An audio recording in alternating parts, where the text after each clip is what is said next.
Hello, and a very warm welcome to all and sundry. It's your ninth, 10th, or 11th favorite reality TV recap podcast. It's Flighty Day Fiancé. My name is Michelle, and with me today is my favorite co host. We're married, just not to each other. It's Jack. Hey, everybody. It is lovely to be back today with some more happily ever after, some more live podcasting, and good cheer and good feeling for all, which I don't usually say on an HEA podcast, but that was those are the breaks this week. We've got really warm and happy and loving energy coming into this, and it's not the edibles talking because we haven't taken any. We're just in a really good mood today. It happens every once in a while, It does. Every now and then it does happen. Whether you're joining us for the 48th time or the first time, you are very welcome here. We are sex positive. We are LGBTQIA plus allies. And we think whatever you're doing is great as long as it involves consenting adults. That's right. We're all about consenting adults here on this show. We can't say the same for the people on the show that we're covering all the time, always, but here we are. Who do you want to start with, Jack? Who should we start with, or who do I want to start with? These are two very different questions. Well, how about we split the difference and start with Angela and Michael? That is a fair way to go. I like it. So this is my husband Robin's favorite genre of any kind. He loves a fish out of water. He loves somebody discovering things for the first time. I think you could find a better threshold guardian than Angela. Jack? Oof. I mean, I just shuddered at the thought of Angela being a threshold guardian. I could say some unflattering things that she might be mimicking from days of Southern history gone past, but I'm sure we'll get there naturally because that's sort of just her natural essence. I need to start by just saying that I'm always going to be Team Michael in this setup, and I'm always look, Michael's been through. I was going to say been through hell, but I feel more apt would be like in Shawshank, when he's talking about making it through the 1.5 miles of shit and piss to get out of the prison. That's where Michael's been for 8 years, and he's been slogging through it. Yeah, I think we can all agree that if visas were granted on merit, he would be at the top of the list. But unfortunately, that's not how things work. So they start out, Angela wants to introduce him to the town the day after his arrival, the night before. They start out with some gas station fried chicken and a gallon each of fountain Coca-Cola. How much ice are we talking, do you think? Because I think it's a Northeast thing to put tons of ice in everything. That's but funny. Listeners will correct me, I'm sure. I was going to say Angela strikes me as just a couple cubes, please. It's just all, I want some warm Coke. That's what she likes. Gross. I just curious, have you in your travels, either here or abroad, have you ever gotten a local delicacy at a gas station? No, I am aware that sometimes gas stations are independently owned and there will be somebody who runs a little cafe out the back or something like that. So this could be one of those situations. I think it's similar. I was just going to say I've never eaten poultry from a gas station, but my father's lived in Florida for 20 years, and what they have, this is a little less suspect. They sell it's like a Florida thing. They sell boiled peanuts at gas stations. Anyone from Florida, write to me about your boiled peanuts. They're really good. It's not that I had a problem with the gas station chicken, because that can be a thing. But if I had someone who I'd been hoping to bring here for nearly a decade, my first meal that I bring them to probably wouldn't be gas station chicken fingers. No. Was that was the first? Okay, no, I didn't. I thought I was Yeah, stepping on that the no, no, actual no. meal. That was the first thing, and then she puts him to work, hanging Christmas decorations with the grandkids. One of the kids says, "Michael, you got some crusty, dirty feet. You need some lotion." And Michael laments to camera, not in front of the kids, that Hmm. I've forgotten what he said about their He exact said way that of they were speaking. speaking very shabbily. Yes. What's your take on this? Okay. I do think it's important here to. I don't think that the children are saying anything with ill intent. Do they not have the best social skills when seeing someone in person for the first time? Sure. But I also, the age of the kid who said this particular line, I'm not sure. And I don't know, with the kid or with kids in general, I don't, and it maybe it just depends on the kid, but what age do you think is like a little too old to just see something on a person who's in your home or something? Go like, "Oh, why are you so wrinkly?" Which I did once when I was a child, but like that. What do you think? What's the Well, I cutoff? told you what as a former nanny to a saucy British child who had absolutely no respect for me as a nanny, as a human being, really. I wrote down a lot of her quotes. I was sharing them with Jack and Diana the other day. My cutoff for children being observational comedians, but not announcing that is 4 years old. I think 5 and up, you have got to put some manners on when you leave the house. Now, what if you're in your house? Do you have to put the manners on? If you're at your own house, Well, there's home talk, right? but I think they're it's a tough one because they do know him, but he is their elder. And in his culture, certainly children would be cautioned against speaking to their elders in such a casual manner. I have a question. Do you think? Because I'm just thinking that they've seen Michael on FaceTime and all that, Hmm. Zoom, Skype, whatever they use. But I was just look. Maybe I'm making this too simplistic, but I was thinking like they've probably never seen Michael's feet before. I mean, I No, would think, definitely right? not. Yeah. So, is it almost like when kids meet an adult who they've had any contact with on the phone or anything? Sometimes there's like a connection kind of thing that they want to do. So, I almost wonder if it was almost like, look, you have feet. You're not just like a torso and a head. But I don't know. I might be just trying to not make this as unpleasant as it I came think out for that's Michael. adorable. I like that. I'm gonna go with that. I'm gonna co-sign on look, you have feet. He's got feet, y'all, and Angela's got stigmas in her eyes. Thought she might say I have stigmatas in my eyes, but she just has stigmas. Um, Now I am curious though. So she has astigmatism in both eyes, which makes it hard. I do too, which makes it hard to see light. The light bend's different. Is she wearing glasses or contacts, or is she just have stigmas and that's it? Angela, using anything corrective? No, just my water.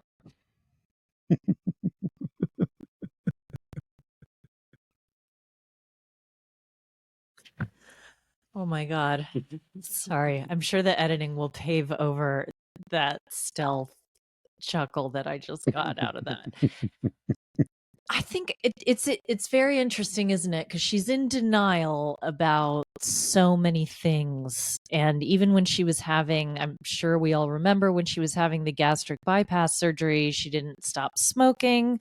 She has smoked when she has open sores in her mouth, but she's very much in denial about aging and rejects any notion of, you know, age appropriate conduct, accessories, anything like that. So, and look, that's her prerogative and that's fine. I would be worried with her behind the wheel, especially at night. Yes. That's all I can really say. That's as supportive as I can get, is please don't drive at night with your stigmas in your eyes. Michael had a good time putting up Christmas decorations. He said that a lot of people have did he say that a lot of people have a Christmas tree in Nigeria? Yeah, but they don't do lights or those kinds of things where he's from. And he seemed to have, he was having a good time with setting up the inflatable Santa and everything. And I will say, apart from that nasty comment about his crusty feet, the kids seemed, they're really excited that he's there. I mean, they seem to love Michael, like having Michael around. Yeah, which is why I don't believe that he ever had a sour relationship with them. I 100% don't believe that. And if anyone else has seen these, and we're not going to talk about it right now, but Screen Rant is written by weird AI chatbots, and anything it writes about Michael seems to be fraudulent. But we'll see as we head towards the home stretch in the next 4 to 6 months of this season of HEA. So now we go to lunch at like Gary's Gizzard buffet or whatever. Chuck's Croco Bites. Do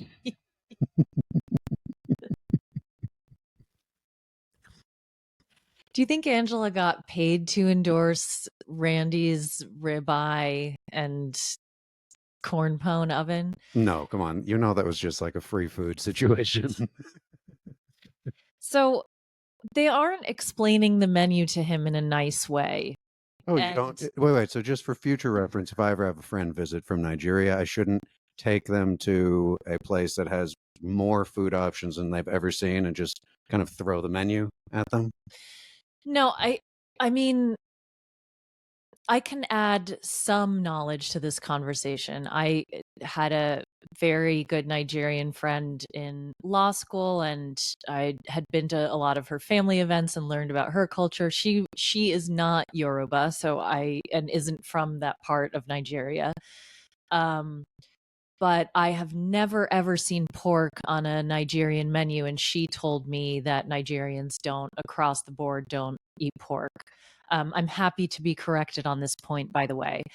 But yes, there are lots of American names for things that are confusing to anyone who hasn't encountered an American menu before. And now, everyone, I just want to talk to the Americans for a second, Michelle. So, if you are hosting a foreign person, when they say chicken fingers quizzically, you should mock them and laugh at them. Just kidding. Don't do that. That is sort of how I felt they treated Michael.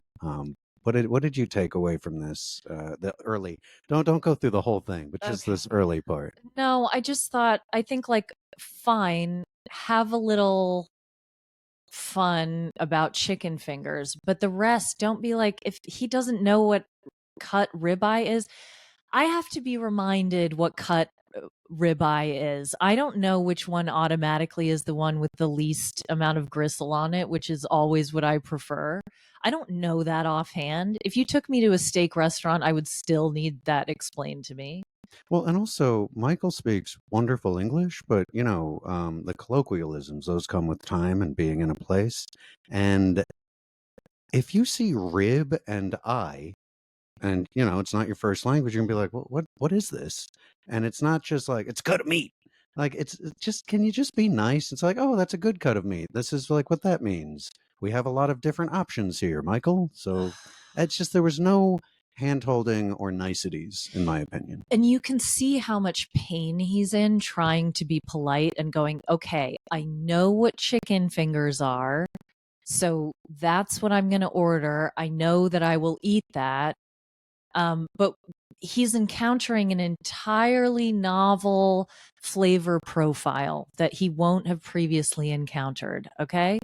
And like Nui on 90 Day UK, it's not going to be, that first taste of shrimp and grits is not going to be a marvel in your mouth, especially like grits are really, I happen to love grits. Me too. I don't eat shrimp, but You've had shrimp in your life. I though, have yes. had shrimp in my life, yes.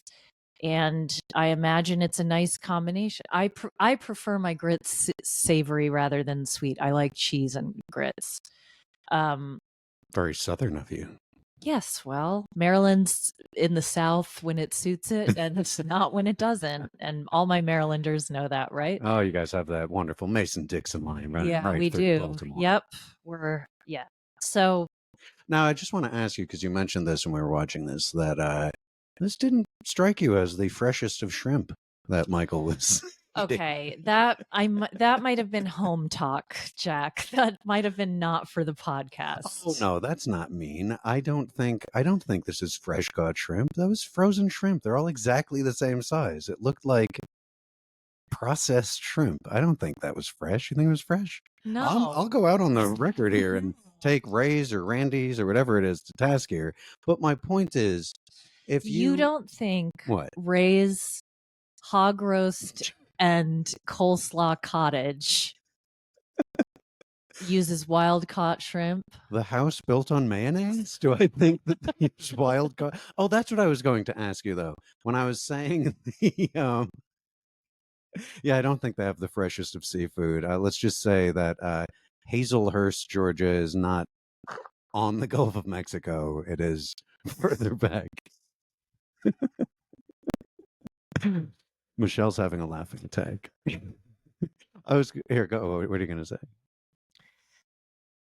I was going to tell you something about my heritage. Now, if anyone is ever interested in my snobbery about the South and how that came apart, let me reassure you that my great aunt Naomi, or Frances Naomi, died in a hog fire at the tender age of 13. Yes. Oh my God. Very sad. I still don't know what that is. I was just going to say, what's a hog fire? Well, that's how Southern one part of my family is. Okay. And the rest someone passed in a hog fire. That's how Southern your roots are. Yeah. That sounds like some Southeast Tennessee. Oh, yeah. Tennessee. I was just going to say I was going to say Tennessee. That's really funny. Yep. Okay, off of that, because you just said, did you say a boar fire? What'd you say? A hog fire. Okay. If Michael doesn't eat... At me, if you know anyone who has met a tragic end in a hog fire, particularly on a holiday evening. And we're not talking about hogs themselves, just people. Just pour one out for Frances Naomi. She's one of the ancestors I try to take with me on a regular basis because I think she met her end far too soon and too tragically. If it went down the way you just said, definitely too soon and too tragic. New Year's Eve. Oh, just getting worse. Jeez. Huh. So when Angela is same meal, I'm not skipping ahead here, but this is when she shoves a spare rib or whatever the fuck she's eating into Michael's mouth to take a bite of, she doesn't say this is pork, this is pig. Those are two words that Michael might know. Okay, I don't eat pork/pig. Boar. I'm just wondering if Angela's doing like a word soup thing here, so Michael just doesn't really know what's happening sometimes. Did she say boar? Yeah, she never says pig or pork. She said boar ribs. And tell me if I'm wrong, listeners, but I am quite certain that I made note of the fact that she never says pig or pork. Yeah, okay, that might be a slight lie by omission. And back to the grits for a second to keep this truck going here. Look, blackened shrimp is somewhat of an acquired taste. You know, a lot of people don't like that stuff shrimp like was that. not blackened. Well, it wanted to be though. I'm just saying, like the shrimp itself was like, please blacken me, but then the chef was like, nope, just a little pan searing for you, buddy. But my point is like and I will trash a restaurant because I don't think it looks like good food. What are you going to say? Are you saying yes that Randy's roadside egg salad, sun-soaked egg salad, and pig trotter fricassee frat house doesn't grill their shrimp. I'm going out on a limb saying that that is the case. And I'm also going to say that, look, there are plenty of like rando places in the Southeast that have some of the best food you'll ever encounter. But this was like on a main road and was also really large. That's the other thing in the Southeast. I've, at least my experience in Florida, Georgia, Tennessee, has you go to like the smaller places if you're getting some like local kind of delicacy or anything like that. So, like if you see like some shack that says we make the best fried chicken in the county, They probably do. yeah, they Yeah. probably do. This place is masquerading as like a little, like kind of like, hey, it's Ray's on the side. And maybe Ray's started out as some little shack, but it ain't a little shack anymore. It's a overstuffed menu. My Gordon Ramsay kicked in a little bit. It was immediately just like, yeah, why don't you cut off like 75% of that menu and focus on what you do best? Now, the spitting incident, Michelle. I'm not going to call it the spitting incident because I don't think it was spitting. It 1,000,000% was not spitting, and I'd like to hear you tell the audience what we witnessed. All right, so I'm going to bring it back to me because that's what I always do. I am a mouth breather. I've had sinus problems my whole life, despite having had surgery when I was 16. We'll say no more about that for this episode. But because I am a mouth breather, I get particles of like dead skin on my lip. I get sometimes particles of food on my mouth. I chew with my mouth closed. I would rather suffocate than chew with my mouth open. So that one you can always count on me to do, conduct myself appropriately. Michael explained that there was a particle of food that was stuck on his lip or his teeth, and he just sent it airborne, just that tiny particle, barely made a sound. Angela accused him of spitting on the wall. On the wall. And then she spit on him. This was, yeah. No, and then you said when we were watching it, Michael has to then explain what breathing is. Well, because it looked like he took a breath, and then she was like, "Stop spitting," and he was like, "What? What? I was breathing. What are you talking about?" No, but then he did have to say, yeah, there was a particle stuck in my teeth, and then it was on my lip, and I went. Can you imagine? I had to like, I'm like, oh my God, this poor guy. He's 8 years deep already. He's finally here, and he needs to explain that he had a particle on his mouth. Like the depth of the explanation told me how non-secure Michael feels in this situation. And you'd think he would be because you've got Skyla backing him up there saying that she's not forgiven like her mother because she don't care. Lovely. And then Angela talking about, I don't often hear Angela mention the Lord and the solemn oaths to which she is sworn, but she decides to take that right out of her bag or her bra, as the case may be. And or she's talking about her underboob. Yes. She's talking about the oath that she swore to God on that blessed day that she married him, like a typical stand by your man kind of bitch, which she is not. Okay. I've been done standing here 8 years waiting for him. That's what she thinks. I'm just saying, we're wrapping up on them. We're leaving them alone. I'm just saying, and I know you want to move on because we've been talking about them for a while, but just curious, last thing. Skyla coming in so hot. Do you think that that's going to well, I mean, we see it's going to continue, but is she just sort of determined to make this difficult for Michael at this point because she doesn't care? Well, y'all, Skyla's not a newbie to reality TV either, and she done been on the Maury Povich show and other such things with her mother, and I think she just does whatever Mama asks her to do. So you think this might be Mama directed? a little bit. I know it's mama directed. I don't think Skyla has a inherent cruelty to new people in her mother's life. I just don't believe that. I agree. And she was raised by this woman, so she knows who she is. Ooh, that's really saying something. Can you imagine if you were raised by Angela? Nope, rather not. Let's move on to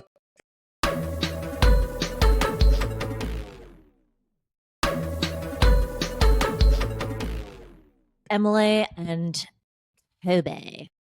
Big news in the basement apartment.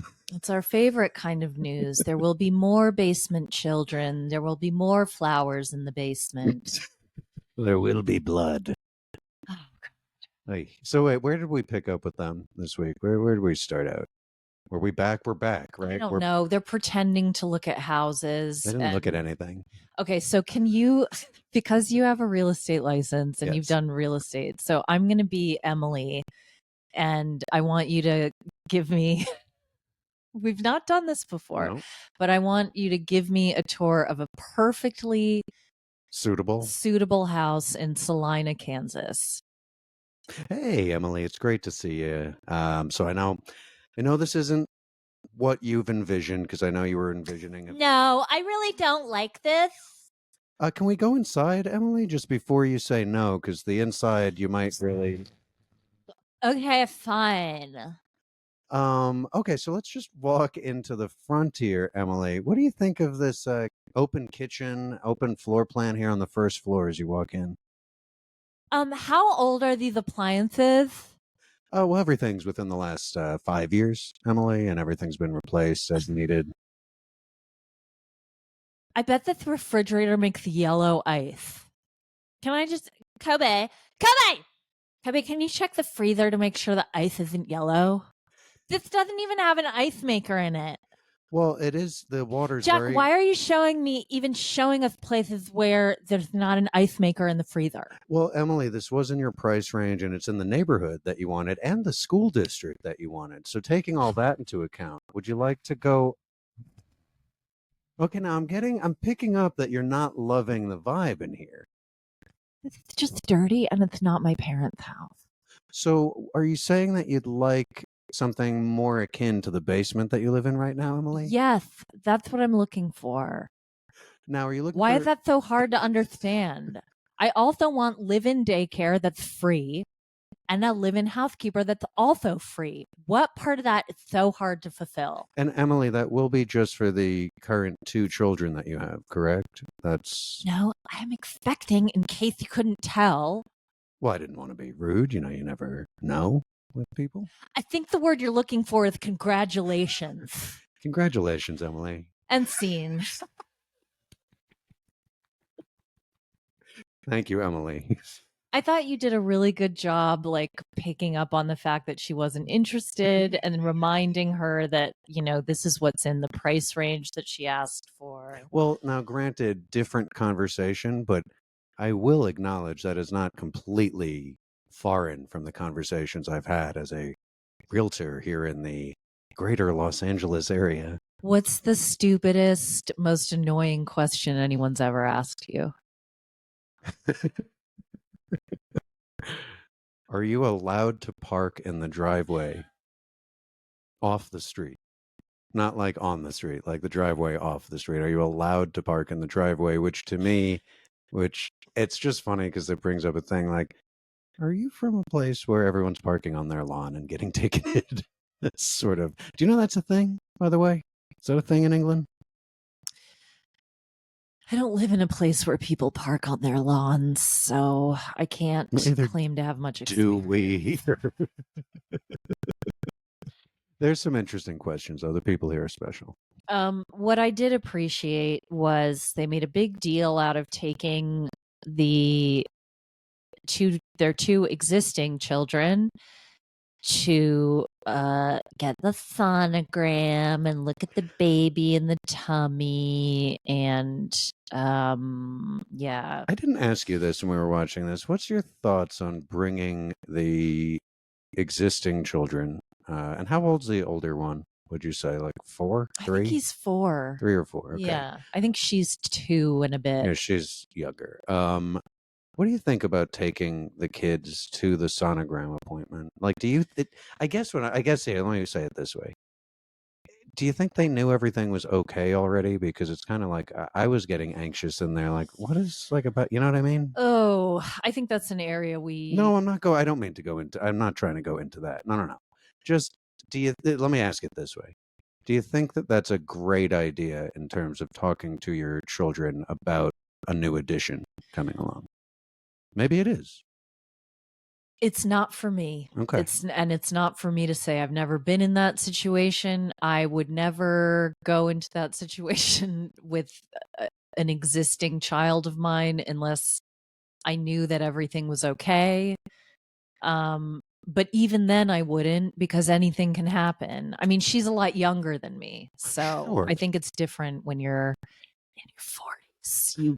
You know. Yeah, of course it is. But it just feels a little like, hey, look what's happening inside my body to a tiny child instead of, I don't know, having a conversation about that, there's going to be a new kid coming along.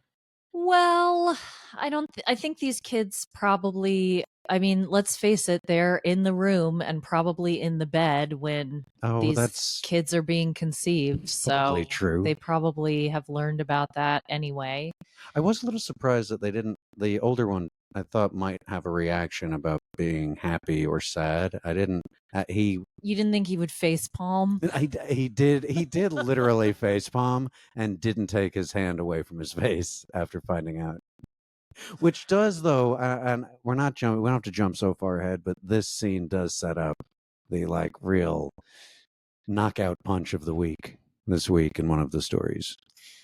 No, let's get to Okay. it. I mean, this was the best karmic retribution I think any of us could have asked for. And they even try, you could see on David and Lisa's, Emily's parents' faces when they heard that truth spoken from their grand bebe, that they looked like they had both been slapped in the face with a wet fish. Well, so did Emily and Kobe because they were like, really, they had their little script set up, how they were going to say it, and they started like beating around the bush. And then didn't the kid just say, there's a baby in my mama's stomach? Yep. You could hear the silence was palpable through the television. I mean, that was that because you see, I will give David and Lisa credit because they wanted to scream, like Yeah, and David said something that I thought we would never hear, which is we need to stop enabling. yes. Although we see Lisa kind of crying simultaneously at the fact, like, well, we kind of can't make them go somewhere now. And so I feel, but this feels a lot like this is how Emily's always been. But this is why Emily's an asshole, and this is why I just can't. I'm sorry. I'm not here for people who are like on her side and think she's amazing and just a laugh riot and don't hold any of her previous actions against her because she was pregnant. They admitted that they were not trying to get pregnant in Cameroon. We all saw that look in her eye, that gleam in her fucking eye that said, I'm going to get fucking pregnant tonight because I know I can, because my parents are never going to kick me out of their house. You're right. You're right. And so that's what was happening. She claims they were doing the pull-out method, which is just completely foolproof. I don't think they were doing that either. No, I don't think they were pulling out. So this is not a surprise. They are happy, which is and congratulations to them. That's beautiful. Fuck that. I hope it works out for them. Congratulate them when they move out of her parents' house. Congratulate them when they make a responsible fucking decision. Okay? You're right. Because what was upsetting too is you can see Kobe is upset. He is upset that he's broken this promise that he made to David. To David about not having a third child while in the basement. And I think Kobe would be much more comfortable making the transition to, just because look, it won't be as nice, but it'll be their home. So I think Kobe was more interested, but Emily just kind of runs that show. She kind of runs roughshod over her parents and Kobe and probably her kids. And I don't know. It's just, there's like a lot of selfish energy that kind of rubs me really the wrong way with her. That's putting it much more politely than I would. I'm a man. I have to be a little bit more polite than you. But I think I'm always going to be, and this is my chip on my shoulder.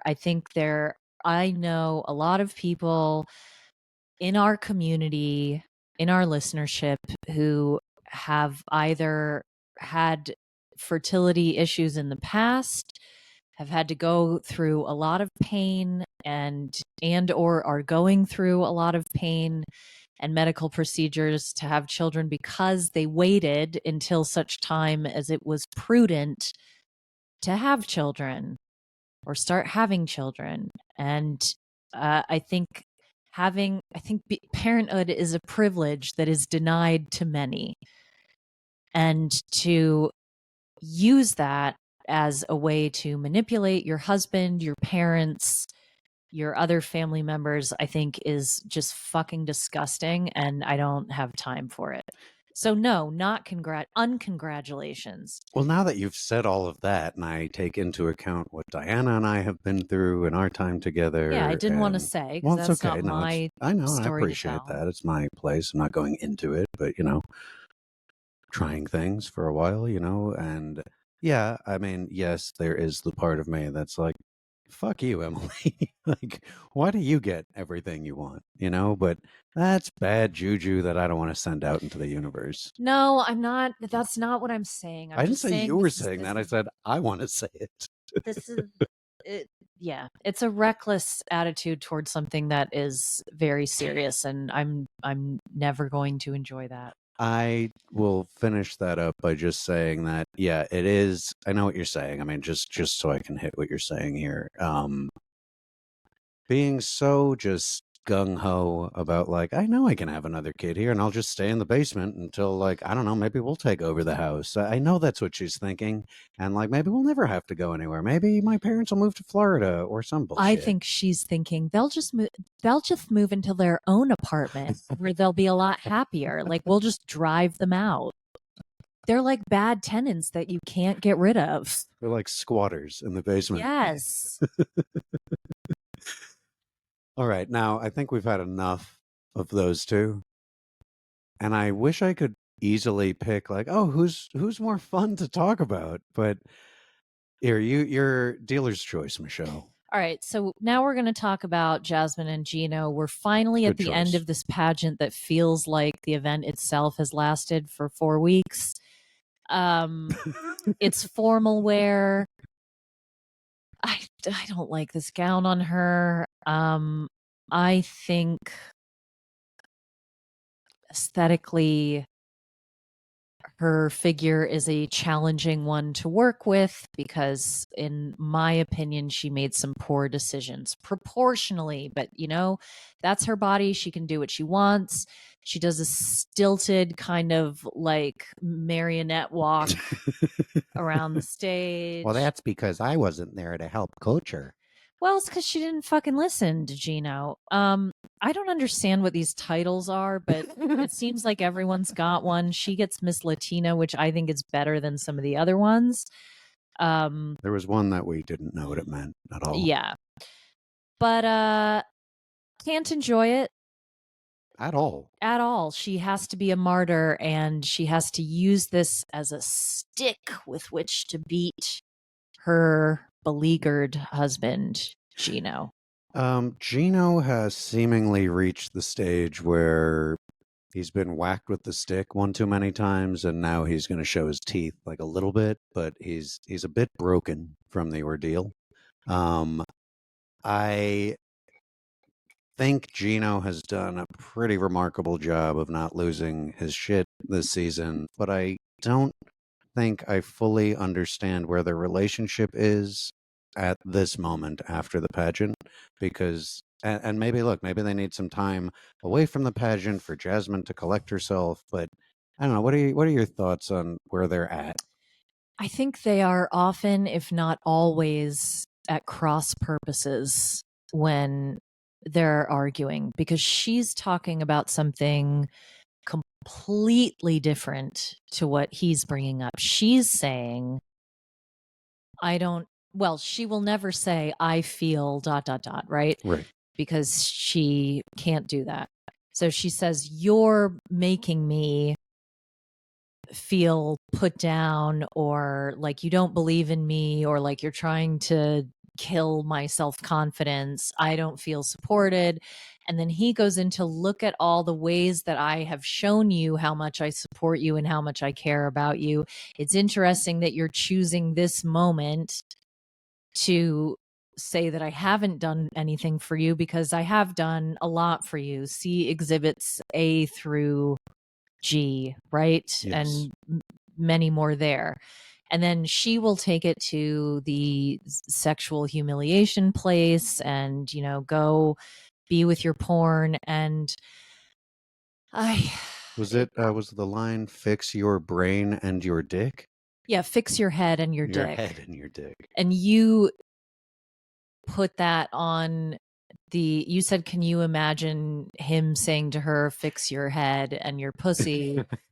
I can say it, you can't. And that wouldn't have gone down well, and that would have been a difficult thing to experience. And I do think I've always kind of sided with Jasmine on many things, because I perceive her as somebody who overall does not have malign intentions and is a good person with a big heart. And I think that these two genuinely love each other and care about each other. But fuck, they need to do that, speaking. They need to practice arguing. These two don't know how to argue. And I've said that many times before. It's so important to learn how to argue without wounding. How do you feel like they were speaking to each other? Like, go into that a little bit more.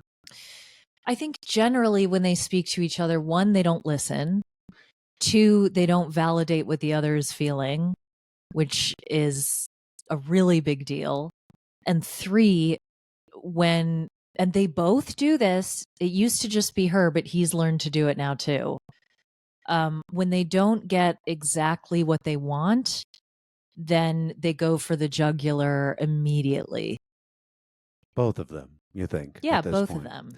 Jasmine's more ready to go for the jugular than Gino is, but I've noticed, and look, this is just from observing on the show, I don't know how much of this side Gino's ever experienced from himself. Like, I don't know how far he's been pushed or allowed himself to get pushed, where I wonder if part of the reason he's doesn't really know how to do this is he's trying to match her in these arguments, and that's not going to get to a place where anyone's understanding each other. No, it's never going to work on her. And she is, in my opinion, my non-expert opinion, reenacting past dynamics where she has had someone who would and could physically overpower her. Right. And in a weird way, she kind of wants that, I think. Not to be physically overpowered, but I mean, she wants that kind of like macho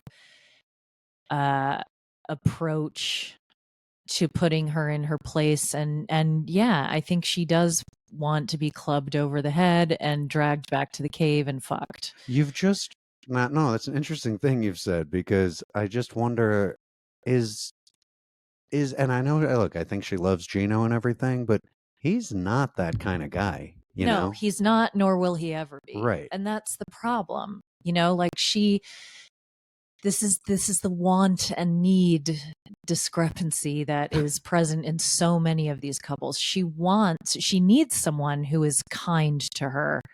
She needs someone who will validate her and will look after her. And Gino did get a lot better over time, and so did she.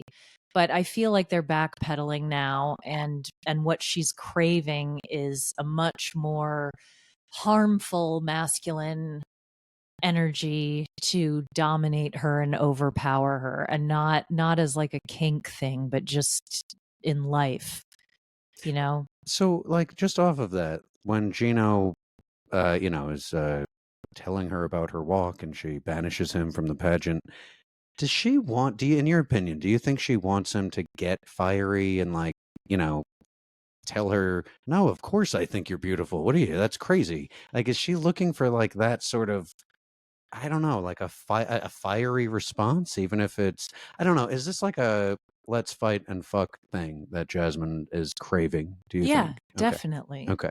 But she doesn't understand that, and I may have had to learn this myself, listeners. She doesn't understand that when you push someone away, it doesn't make them want you more.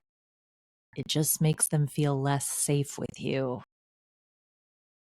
And that's not the way to build intimacy with someone. I think that's a really good point, and I think that Jasmine's been pushing Gino for a while now, and I mean, geez, I'm just like I'm getting like clips in my head of the two of them.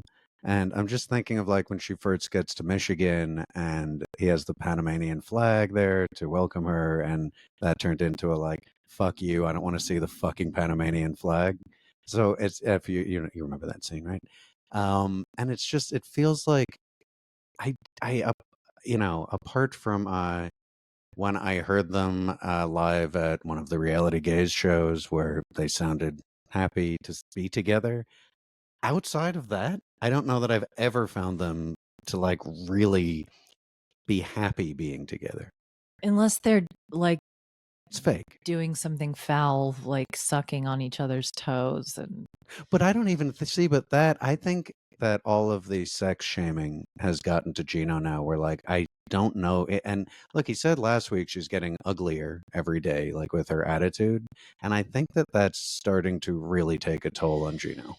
well, that battering of a straight man's ego, and this isn't me putting anyone down. This is just, I can tell you from lived experience what happens is, and I'm not talking about just about my own behavior, I'm talking about other relationships I've seen. Mm-hmm. There is going to come a point, straight men are not accustomed to being browbeaten because society doesn't do that. So when they are, it hurts a lot more. And I know I sound all red pill and everything. I assure you I'm not, but you really do. The ego is fragile, and the more you break it down, they're not going to change. And we'll see that with another one of our couples. They're not going to change, they're going to shut down. So if you exclude, and this is the danger of excluding straight men, or trying to humiliate straight men as a strategy. Do you know what I mean? Because it just doesn't work. I know what you mean. Yeah, I know you know what I mean. Okay, so let's move on to Rob and Sophie. Okay, again, and this is like 2 straight weeks, and granted, they don't have like a huge part this week, but I don't know. I'm enjoying Rob. I'm enjoying that Rob is not flatlined anymore. I'm enjoying that Rob seems to have maybe had a coffee, maybe something to eat, like over the last few weeks, because he's making a lot more sense, and I do wonder. He's making this decision to go confront Sophie right on the heels, as far as we know from the filming or the showing, since he goes home to Kansas City. And I'm wondering if that emboldened him at all or if he just got fed up.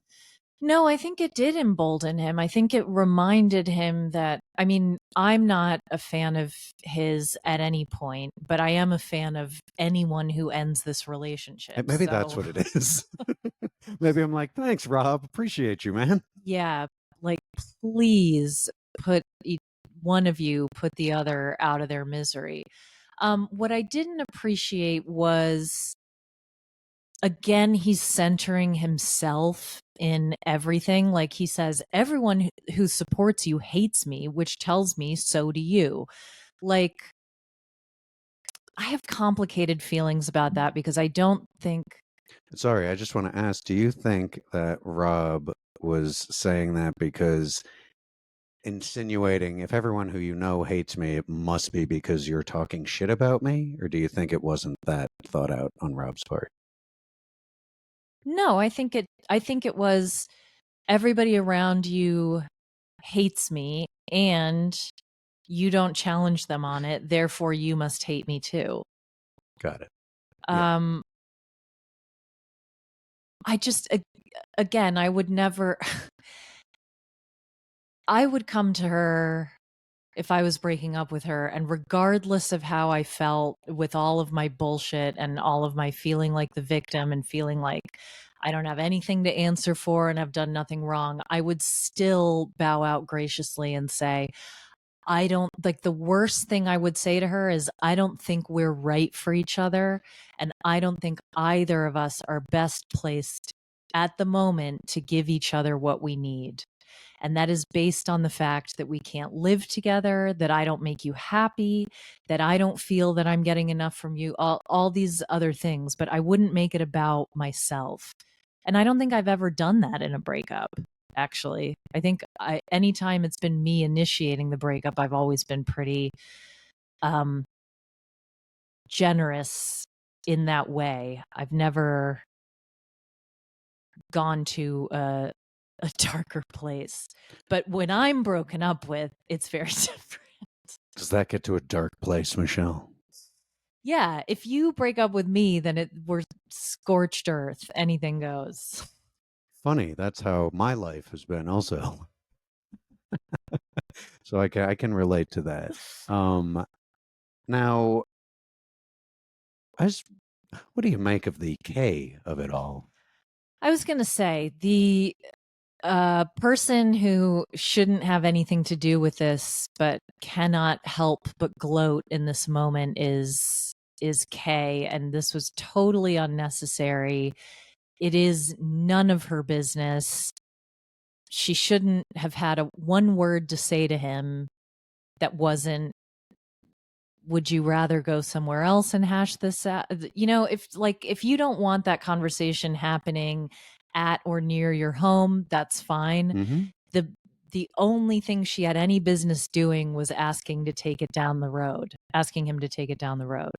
But apart from that, like, fuck her, seriously. She's gross and predatory, and I don't like the way that this is not a friend. If any of you have a friend like this, they're not your friend. They want something.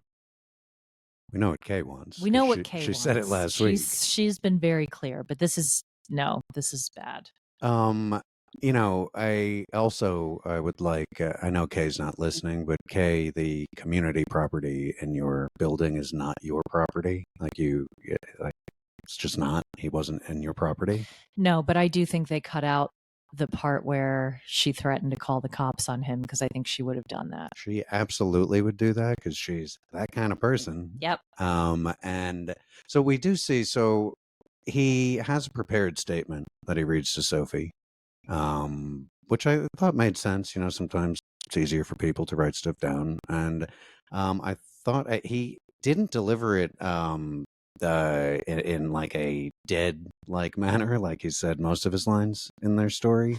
I felt like he had some emotion behind it. And he was kind of just saying, like, basically what you were saying, that they're not really in a great place and no one's feeling great. And he thinks it might be time to end the relationship. And then just like following her own script, Sophie can't handle that real conversation at all, can't reassure Rob, and can't really say anything to Rob. She runs inside and is, I guess, I don't know. Do you think she was thinking at all like, okay, Kay's going to handle this? Or do you think she was just getting away and running away? I think she's so fucking avoidant that this is just her response to any conflict. Remember, she only knows this feels good or this feels bad. Right. Anything else on these two? Just I just want to know, who you think Rob's going to call first. Will he call the boozy bartender in Kansas City, or will he call Twan in Kansas City, or will he call Tarai here in Los Angeles? I think he's going to call a sugar daddy. As well he should. He works hard for it. Rob, get that OnlyFans money, buddy. Let's talk about our Jewish cousins in the South, Yes. Lauren and Alexi. The North South, as the East Coast of Florida is known. The North South. Yeah. This is more of like a nothing discussion. She's cleared her 3-month recovery period, which means in a year she can do a second fat transfer because, shocker, this didn't fix her body dysmorphia. I'm confused. Does she want to get surgeries that make it so she can't do anything, or does she want to become a career woman? Which one do you think it is? Depends on the day you ask her. I think, I've never been a great fan of hers, but I understand what IBS is and how it affects one's life. It's made me like Alexi more and I like him more and more as time goes on and the show goes on. I think he's a wonderful father and a very loving and supportive partner. Do his views and values mirror my own? No, they don't. But I think that, and forgive me if I'm repeating myself, I probably am, but I think Lauren has an idea in her head that she gets from other mom-fluencers or kid-fluencers or whatever you call people who sell their children for money, their kids' image for money. She thinks that her life should be balloons and streamers and cupcakes and pumpkin patches all year long, and it just isn't. I don't blame her for wanting to do something outside the house. I just don't think a full-time job in marketing is the answer to that. And I think it's very premature to be talking about a second surgery, especially with this group of people who we know ultimately are going to have no choice but to go along with whatever she wants because that's her position in this family. I think it was I was going to say a weird follow, but it wasn't weird. It is what it is. But like, we leave them ostensibly, 2.5, 3 months ago? That's the last time we saw them because she had recently recovered from her surgery and now it's the 3-month mark. I was trying to comprehend, trying to picture in my head, what did they talk about for the last 2 months since they went to that wonderful date night she set up just to talk about how she wanted to leave him in charge of the children forever? What are their conversations like, or do they just not talk about anything when the cameras aren't rolling? Because Alexei legitimately seems bowled over by everything she brings up, like it's new. Like it hasn't. Everyone else, it's preface. Like someone say, hey, we're going to kind of go down this way, whatever. This one feels very much like, let's just see what Alexei's reaction is going to be. Well, that's an interesting question, what they talk about, because I think an unfortunate consequence of parenthood is that your conversations about life in general and your own hopes and dreams do get supplanted, especially if you have kids that age with how did this one's poop look today? And did that one eat enough? And did this one, do we need to clean the enclosure? Do we need to do we need to remove the bones of the lambs that we've thrown in there with them? It's always good to remove the bones before the kids start picking up the bones and using them as weapons. It's not good. Not before they have teeth. But no, I guess when I see this, they feel like a couple who got together on the right, premise of, loving each other, being attracted to each other, all of that. But it feels like marriages I've seen happen with people I've known, where it starts out beautifully and then you just see everyone sort of falling into their slot or their role and not really like planning anything, but sort of like just letting life happen rather than taking the wheel in any way. And I'm not saying Alexi's doing that by himself or anything, but in their marriage, it feels like they're just kind of rolling down the street. Well, like I said, that's parenthood for a lot of it. That kind of dictates, especially like when they start, I mean, and these haven't even started school yet, but I remember my sister saying when she was my age and even sooner, because she had kids uh, when she was, well, started having kids when she was 30. Mm-hmm. Lucky. She said, we've just kind of accepted that we don't really, like, my life is not really my own anymore. And that is depressing, but kids also need a routine, a structure, and that gets boring after a while, and your life does get samey. And that's why it's so important in a marriage, or it doesn't have to be a marriage because people have kids without getting married, but like anyone that you are in that parenting situation with, you have to take that relationship out for a walk. You need to make date nights. You need to make time for each other, or else, the relationship does flatline and one or both people get depressed. But see, we saw something where there could have been a switch to this road they're going down on the last episode, which is if you're Lauren and you put on that leopard dress and your ass looks as good as it did that night, hold the conversation about what you maybe might potentially hope possibly to do for a different time. I know, but she's an I'll be happy when. I'll be happy when we're married. I'll be happy when we have a baby. I'll be happier when we have a second one. I'll be even happier when we have a third. Hashtag 3 under 3. That's our thing. I'll be happy when I can make money just as an influencer. Now that's boring and it's drying up. I'll be happy when, you know what I mean? Yes. That's someone who's never satisfied, and that's its own issue. Like, I would find that very difficult in a life partner. I mean, I'm not, I try very hard not to be an I'll be happy when, but I'm a restlessly ambitious person, and I need to have my own job, and I can't have a boss, and it all made sense when I was diagnosed with ADHD and autism, but like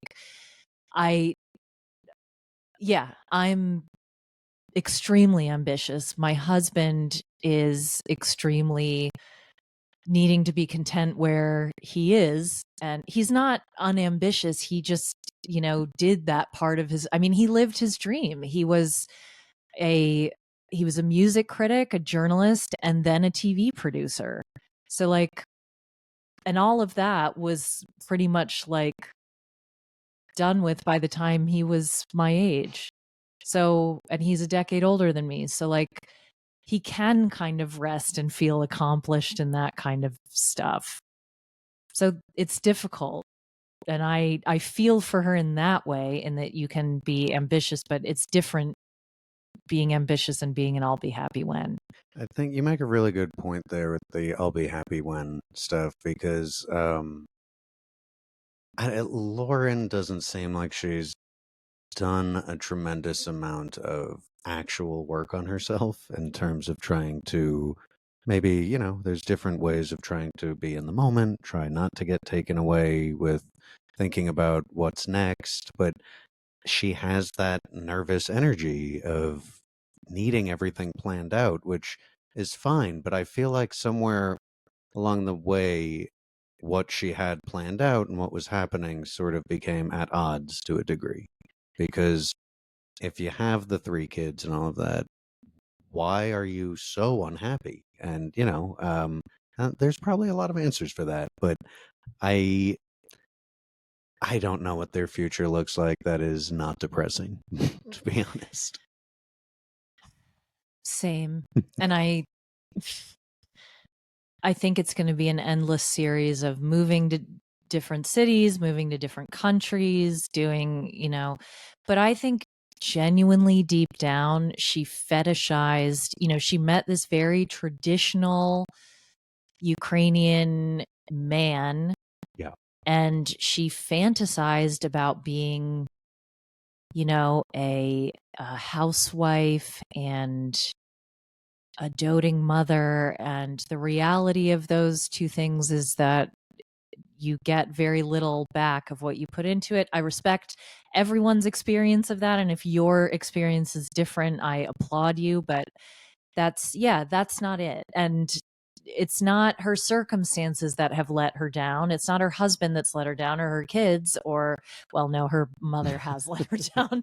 But like, she hasn't done, she's not in the least bit curious about who she is. That's what I and think. what will make her Yes. happy. And that is what makes me sad for her. When I said working on herself or that's what I'm talking about, is like, Lauren, what do you actually want? Because if you sit down and think about it or talk to someone about it, maybe it might make more sense than I want surgery, I want to raise kids, and I want to have a full-time job all at the same time, when none of those things go together.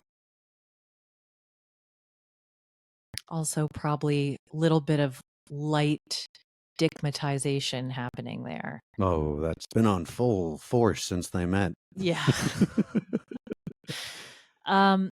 Ashley and Manuel, let's wrap this one up. We've gone a little bit over, but we've always got time for Ashley and Manuel.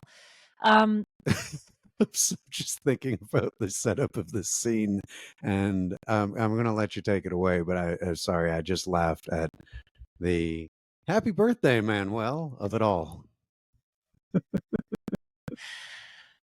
Oh, this was so disappointing. After the dizzying heights of what seemed to be their reconciliation and reconnection and a fresh start, Ashley's sister, who I enjoyed at various points, but I'm not too keen on right now, Lil Cece, has already decided to stir up shit with their mother and their cousin, Jasmine, who did the IV thing.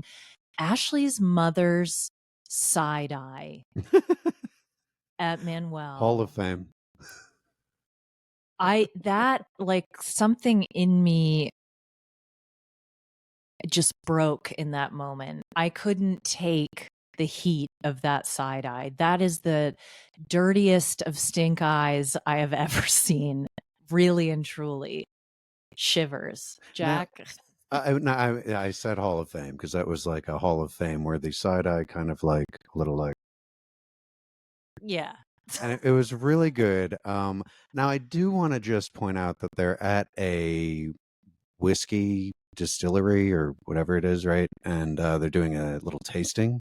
So everyone's just shooting back shots of whiskey. There's mixed drinks going on. Mom with the side eye is I really happy with that drink. It seems like it might be her second or third.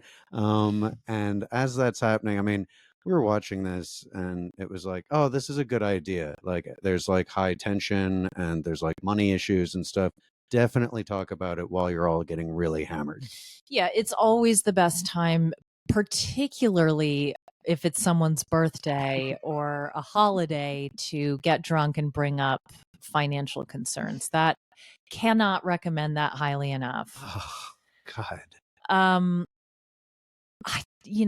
don't want to repeat all of that stuff. If you didn't watch it, use your imagination. It's just the same accusations being levied at Manuel, all things that he had explained, we thought, to Ashley's satisfaction. But is she going to stand by her man? No, she is not. She is going to be at the bottom of that pylon. She will be the first one to fuck him over. Her sister was so shitty because just in case you didn't watch it, I mean, just to set the scene, Ashley and Manuel are with a couple of other friends drinking at the bar, and then at a table are the rest of the friends and her mom and her cousin and her sister. And her sister was like smiling like a Cheshire cat, just like looking like, ooh, I'm going to tell mommy this. And it was about the fucking $1,000, this magic $1,000 that Ashley gave Manuel when they were in New York that he claims he has said he put in the bank to save money. I don't know what that means, or and I also don't know. He's drunk also, so when they're demanding that he give his password, this is all in English at him, also, by the way, that he give his password and show exactly where the money went. When he's like, "No, I'm not doing that," like I don't know if that was I'm not doing that because I don't have the money in there, or if it was like, "Fuck you, it's my fucking birthday. I'm not doing this right now." I think it was fuck you. I'm not doing this right now. And he is well within. This made me so uncomfortable. And I thought this was such a shitty move and not fun, and not the fun kind of drama that we like to watch. This is just returning to some really stupid fucking point that has already been debunked again and again. I am named Michelle. If you want to hear more from us, you'll get a bonus episode. Yes, we know the current bonus episode is a week late. That is an uncommon occurrence that was caused by first me losing my voice, and then Diana had a medical issue. She's absolutely fine, but that took up the weekend. So that's why it's late. I'm really sorry. That's not up to our normal standards. I apologize too, but I'm going to cut in, Michelle, because I want you to tell the people what they're getting, because we're doing a double Patreon episode. We are doing a double Patreon. We are doing a quick movie recap of the 1992 criminally underrated romantic comedy, The Cutting Edge. And we are also doing a series review of season 8 of The Real Housewives of New York. Okay. You can also join our Patreon, patreon.com/Blighty Day. Okay. If you can't find it right away, you can search it, then you can find it. Okay. Tell them Ramona sent you. Now, for $5 a week, you will get our bonus episode plus all of our other content, all killer, no filler, no ads. At the $10 and $15 tiers, you can get video. You can see our beautiful faces. You can see me laughing and making inappropriate gestures. You can watch us poke each other when we can reach each other. You can also, at the $15 Prince Louis tier, you can choose what the bonus episodes are going to be. $15 tier, you've been a little quiet. We need you to speak up, okay? All right. So that's all the housekeeping out of the way. If you're wondering what happened to last week's episode of UK, we did a crossover with DocuSweeties. They are wonderful, phenomenal women, and we were lucky to be their guests. We were so excited to do that collab. Go check that out anywhere podcasts are. My name is Michelle, and I think when it's over, it's over. And my name's Jack, and I think we're going to go get some tacos at a gas station on the way home tonight. We love you. That's it.